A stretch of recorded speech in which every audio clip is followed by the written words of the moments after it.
Hello, great evening to you. Warm welcome to Prime Business with me, Pius Kojo Baka. Now, government says it will engage customers of Black Shield, formerly Gold Coast Fund Management, over delayed payment of their investments. The customers have been picketing the Finance Ministry, pushing for release of their bailout funds approved by Parliament. Minister of State at the Finance Ministry, Dr. Mohammed Amin Adam, gave more details about this engagement on PM Express Business Edition, which airs tonight. Oh, we certainly have made progress because we are paying some of the arrears, and then also under the fund program we have developed an arrears plan, that detailed out how much arrears will clear every year for the next 5 years. And we are following that. The minister appointed me to chair the committee on the clearance of arrears, and the committee has been meeting and discussing all the strategies we need to put in place to ensure that the arrears clearance plan is implemented effectively. And then also when it comes to the energy sector arrears, I'm sure you know that we are discussing with them to restructure the arrears, and I'm very confident that we'll reach an agreement on that. Honorable Fanale, I know that when it comes to the financial sector cleanup, there are still some who are yet to receive their payment. Is going on the Gold Coast Fund Management. And what is government doing to some of these concerns out there, and what is government doing about it here? I'm sure you passed through the before I came here, yes, of course, over the Gold Coast Securities issue.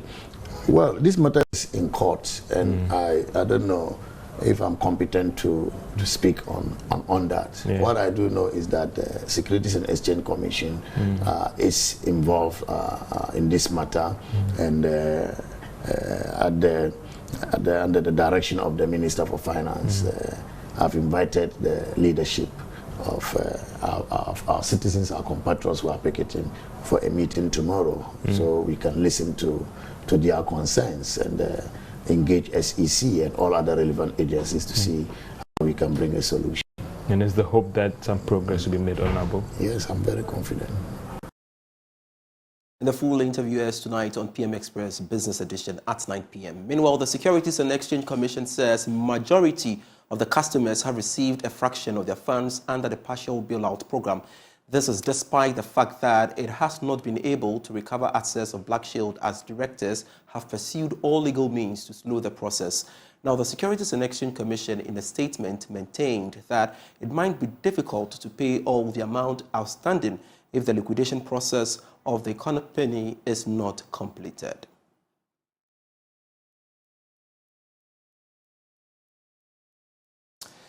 Ghana's debt in relation to the size of the economy is expected to take a nosedive this year and subsequently for the next 5 years. That's a forecast by the International Monetary Fund's Fiscal Monitor. This follows the restructuring of both domestic and external debt. Here's more. According to its October 2023 fiscal monitor, the fund said the country's total debt in relation to the size of the economy will fall to 84.9% this year from 92.4% last year. In 2024, the debt to the total value of goods and services would be estimated at 81.5%, whilst that of 2025, 2026, 2027, and 2028 are pegged at 78.8, 75.8, 72.8, and 70% respectively. The fund is also projecting Ghana's revenue in relation to the size of the economy to increase consistently up till 2028. It is projecting a government revenue to gross domestic product ratio of 15.7%, a slight drop from the 15.8% recorded in 2022. Meanwhile, the expenditure in relation to the size of the economy will fall from 27% in 2022 to 20.3% this year. More on Ghana's debt. The German government is pledging to support Ghana past a crucial stage of external debt restructuring negotiations that will require Ghana's official creditors under the Paris Club G20 framework to give financing assurances to the International Monetary Fund for a bailout. Germany is the second largest creditor to Ghana. Its ambassador, Daniel Crow, reveals there is an elaborate plan to help Ghana turn the corner. There is more in this report.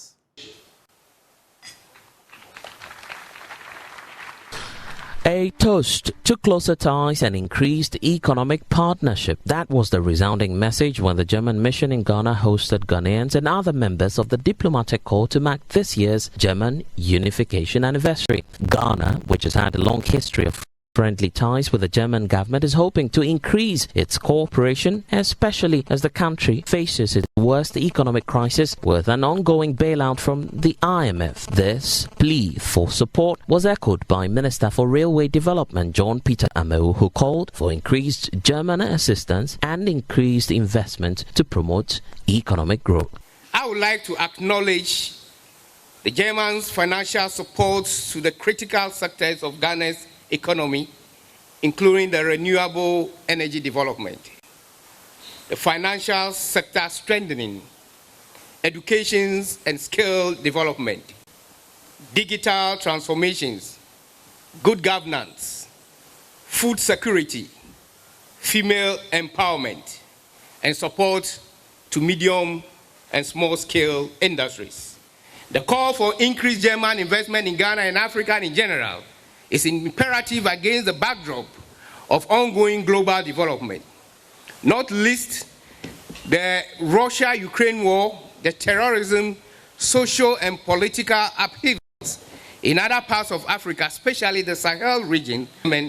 I would like to conclude by reiterating the value that Ghana attached to its relationship with Germany, and to the state that Ghana is appreciative of Germany's various forms of assistance, some of which have been mentioned by the ambassador.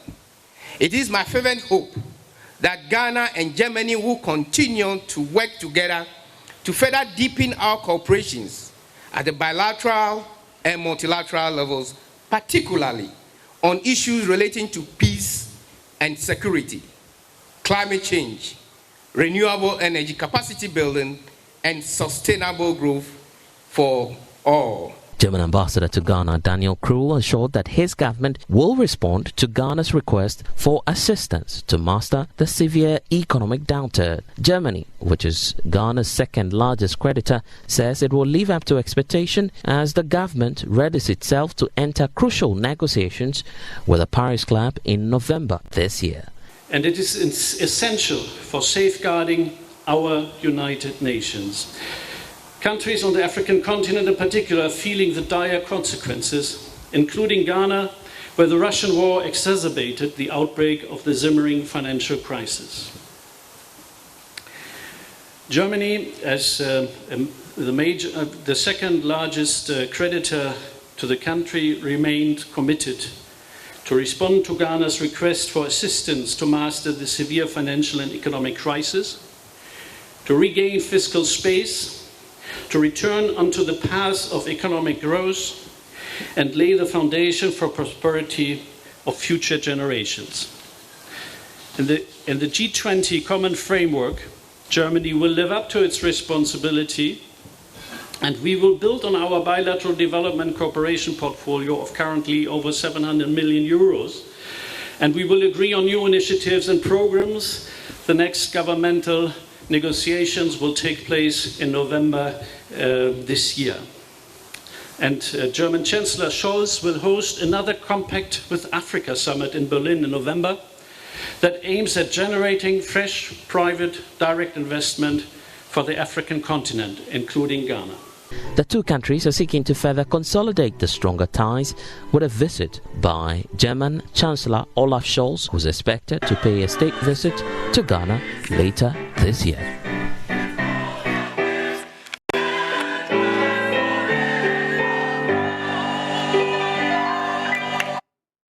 State-owned enterprises recorded 1.7 billion cedis loss in 2021. That's according to the Minister of Public Enterprises, Joseph Kujo. The figure is seen as an improvement as SOEs have continuously recorded a reduction in losses. Speaking to Joy Business at the second edition of the Public Enterprises League Table Awards, Mr. Kujo emphasized government's effort to ensure the profitability of SOEs. State-owned enterprises have come under scrutiny over the years for incurring losses. Analysts have made the case for an urgent review of the operations of state enterprises to reduce government exposure to losses, with some suggesting privatization. But the story appeared different for 2021. State enterprises recorded 1.7 billion cedis in losses for 2021. The figure, which is about 35% less of the 2.6 billion cedis recorded in 2020, is seen as an impressive feat considering the economic challenges encountered in 2021. This adds to the positive trend of a reduction in aggregate losses by SOEs since 2019. Minister for State Enterprises Joseph Kujo spoke to Joy Business at the second edition of the Public Enterprise League Table Awards organized by the State Interest and Governance Authority. Now, with the current oversight restructuring the President has done, bringing into existence SIGA, State Interest and Governance Authority, to take charge of governance of this enterprise space. We've seen from 2019 State Ownership Report, these annual reports that are prepared starting from 2016, 17, 18, 19, 2020, and 2021 also prepared. We've seen a decline when the 2019 report had 5 billion Ghana cedis in terms of the total losses across the enterprises. Now you come to 2020, the loss comes to about 2.6 billion, and in 2021, the figure I've seen is about 1.7. The Public Enterprises League Table Award was held to recognize the most outstanding state entity based on key metrics as defined by the public financial regulations. The minister explains the rationale behind the league table. The league table, just like any league table, has an inherent and implicit competitive spirit that comes with it. You know, every league table, everybody wants to be first.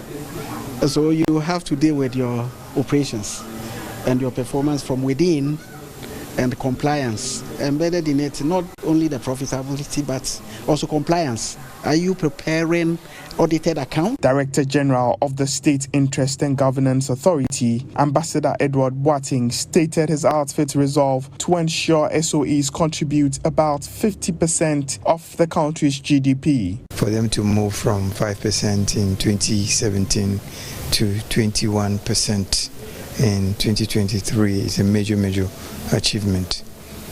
They can do better. As I said in my remarks, you go to China and the biggest contributor to the tax net are SOEs. In our case, until very recently, they were all posting losses. So we believe that in the years to come, if we're able to do what we're doing well, SOEs should be the biggest contributor to our tax net. The awards saw many state entities awarded in various categories. Food and Drugs Authority topped the league table, followed by the Ghana Civil Aviation, the Ghana National Petroleum Commission, and the Bulk Oil Storage and Transportation Limited. The Ministry of Energy has reiterated its commitment to deepen local content in Ghana's energy sector. According to Deputy Director of Power at the Ministry, Abubakari Suleimana, various policies have been put in place meant to support local manufacturers of various electrical gadgets. He spoke to Joy Business at the 2023 Ghana Power and Energy Expo. The Power Energy Ghana Expo provides an excellent opportunity for global manufacturers and exporters in the power energy and electrical engineering sector to showcase their products and connect with partners, distributors, and customers in Ghana and West Africa. The ministry called on development partners to support the country's effort to move from fossil fuel to renewable and clean energies to promote the environment. And this will help the energy sector in so many ways. Take the local content, law that we passed in encouraging industries to, especially indigenous companies, to be able to do a lot in the energy field. And this is about power. So we want companies to be able to manufacture them, with as much of the content, from Ghana. If we take the manufacturing of cables, for instance, we want as much as possible all these, cable raw materials, take aluminium conductors to come from Ghana. We want all the value addition to be from Ghana. So as much as possible, we want to improve Ghana content. This forum offers the opportunity for exchange of ideas in electrical equipment manufacturing, the new trends in this industry.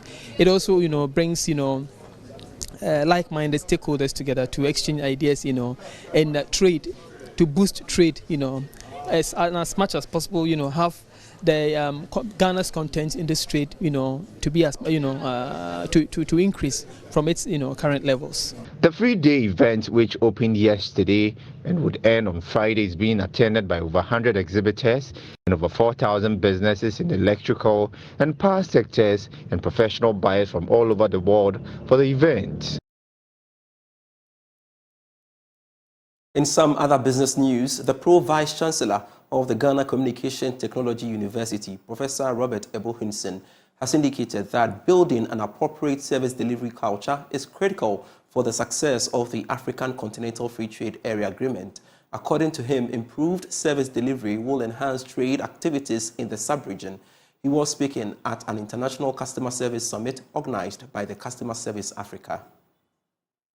The International Customer Service Summit focused on ways in which professionals can improve customer service in their organizations. The summit was themed Customer Service, a catalyst for innovation, profitability and growth. Speaking to Joy Business, Pro-Vice Chancellor of the Ghana Communication Technology University, Professor Robert Ebo-Hinson, said improving customer service delivery is critical for the success of the African Continental Free Trade Agreement. Continental Free Trade Area. You receive an order for 1,000 standards from Serekunda in the Gambia. You work in Ghana. Somebody in the factory decides to go to a funeral from Thursday to Sunday. You don't fulfill the order. You lose the business. So service is the lubricant for organizational success, both for small firms and for major firms. So if we don't get this whole customer-centric thing right, we don't build appropriate service cultures, we don't have a service strategy, we don't cultivate service dashboards, we don't check how service is being delivered from the front line all the way to the boardroom, then we'll run into problems. So for trade and business enhancement, service is key. Chief Executive Officer of Service and Experience, Jerry Halm, urged organizations to improve their service delivery to increase profitability. A business's profitability is dependent on two things: the volumes of purchases, and that volume of purchases is also affected also by the volumes of customers. So two things: few customers buying more or more customers buying, right? Now this is what service experience does. Service experience and relationships. Customers who love you are known to do very important things. 1, they buy more often. 2, they buy more. 3, they recommend more often. Right? So pick these 3 things. If you have a chunk of your customers doing this, if a greater percentage of your customers are going out there recommending more, you, the business, you would spend less on marketing because your customers have become your marketing department. Customer service professionals were urged to learn new behaviors in order to meet demands of customers. Let's go to the Ashanti region, shall we? And traders in the Kumasi Central Business District are protesting over what they describe as government's neglect of development projects in the Ashanti region. They point to the stalled market and hospital projects as the bane to the socio-economic growth of the region. There is more in the following reports. Ganasa Ribediakon led the aggrieved group to address a press conference in Kumasi. He bemoaned the failure of the ruling NPP government to commit to completing projects essential for the economic growth and well-being of the Ashanti region. He spoke about the neglect of victims of the KGT market fire and the failure to complete market projects, especially the phase 2 of the KGT redevelopment project and the Krofom market. Has the government ever bothered to know how the victims are surviving till date? When will the traders be restored back to the trading again?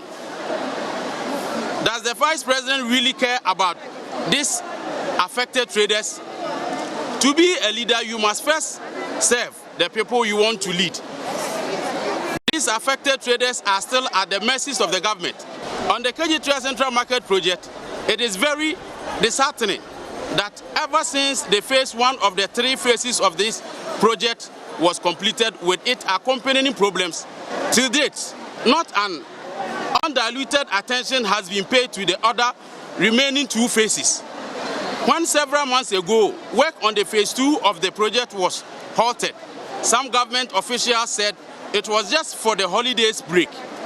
Here we are today, several months down the line. The purported holiday hasn't come to an end now. Now that the reality caught up with us, all we've been told due to COVID-19 and Russia-Ukraine war, that Ghanaian economy has been affected negatively, hence going to IMF. May we please ask why other projects in other parts of Ghana not affected by the above mentioned conditions? Why are projects in Accra going on steadily, yet those in Ashanti region has been halted? Why are our representatives in government? Why are the MPs numbering 47 from Ashanti region? Do these officials feel our pain, or for them they are so much okay and comfortable? Other stalled projects include the Buankra Inland Port Project, Kumasi International Airport Project, and other road projects. The aggrieved traders are also worried about the delayed activation of the Aferi Military Hospital, Sewia Regional Hospital, the Kumewu Hospital, and the Konfanoche Maternity Block Project. Nana Saribediakon questioned the apathy of parliamentarians from the Ashanti region in talking about the needs of the people. Konfanoche Maternity Block Project. Is it not an irony also that a whole maternity block that will go a long way to improve our health system of the region has been halted, to yet other hospital projects in other regions are going on endlessly? Asantuma has already been abandoned, and it is time to speak truth to power. No more messaging of the truth. Kumasi Airport Project, Aferi Military Hospital, Sewua Regional Hospital, Kumewu Hospital, the K3 projects. So for almost 7 years, these 2 major hospital projects that were abandoned, what was our crime? Have the government led Nanadu and Dr. Baumia taking notice of the benefits of these hospitals? Have they been completed? Those who might have died by virtue of the fact that they didn't get adequate health care and would have been the story if these hospitals were in operation. Is it not the public funds that were to be used to complete this project? Why abandon major health projects in Ashanti region? Yes, start a new one and be on track in the eastern region and other regions. It's a question. So for all the hospital projects that have been halted in the region, what is the position of MPs and government officials from the Ashanti region? Why are they being quiet on them? Do they really feel the pain, suffering, frustrations, and the distress of the people of Ashanti region? We have been neglected for far too long. We need personalities who can speak for Ashanti interests, not personal interests or any other interest. That is what we seek for. The press conference was called to prevail on the government to demonstrate its commitment to the development of a region it touts as a stronghold. Joseph Obain's reports for Joy News. The Ghana Chamber of Mines is leading the charge to produce effective public campaigns on environmental sustainability. According to the Chief Executive of the Chamber, Suleiman Akone, the industry is focused on balancing economic growth with environmental responsibility and social progress. He says the Chamber is making efforts to deepen discussions on the relevance of sustainability to the fortunes of the mining sector. More in this report. The expectations of the mining industry are evolving. Industry players are no longer judged solely on the quality and quantity of materials extracted, but on the broader impacts they have on environmental, social, and governance issues.